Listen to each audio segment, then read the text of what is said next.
कौन कहे आज नामांकन दाखिल है एते समर्थक पूरा जाइतले कौन कहबे आगे आज उत्तर निर्वाचन मंडली बासींकर जो मोर गुरुजन माने माँ माने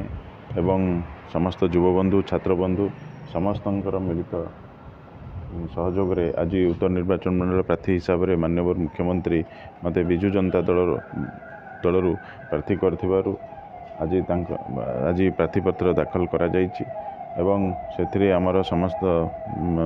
आमर जे एमपी प्रार्थी अछंती कैप्टेन मनमथ राउतराय एवं आमर मेयर मैडम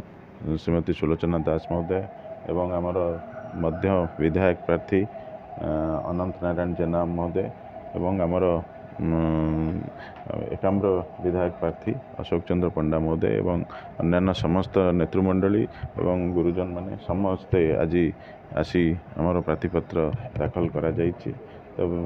समस्त जो मैंने सहयोग करचंती आज प्रार्थीपत्र दाखल रे समांतु समस्त को मु अशेष अशेष धन्यवाद दूची एवं आसंता दिन में किभली भाव में निर्वाचन आगु को आम लड़बू एवं माननीय मुख्यमंत्री नेतृत्व रे जो विकासमूलक कार्य चली उत्तर निर्वाचन मंडल रे ताकू किभली भाव में त्वरान्वित करा आगामी दिन में एवं निर्वाचन रे विपुल मात्रा भोट रे जितबू से ही आमर जहाँ आलोचना होची उत्तर देखा गले सुशांत राउत सबुआड़े गोटे ना सुशांत राउत एक तरफ जमी निर्वाचन होती लोक बहुत आलोचना कर डेभलप कर फास्ट टर्म में सेकंड टर्म में ही छाऊ देखु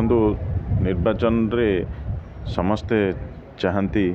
जी भी लड़ी था सी भी चाहती जितवाई किंतु आपण मैंने समस्ते जानते माननीय मुख्यमंत्री जो ओडिशार विकास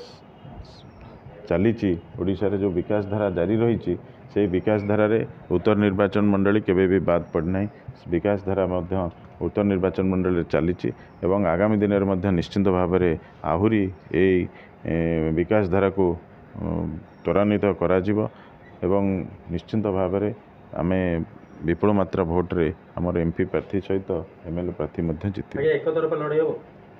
देखो आपण मैंने समय को अपेक्षा करूँ आज तो नामांकन पत्र दाखल होपर आगामी दिन में कौन हम आपण मैंने निजे निश्चिंत जीवे एवं कहे देखो विकास हूँ आमर गोटे मुद्दा डेवलपमेंट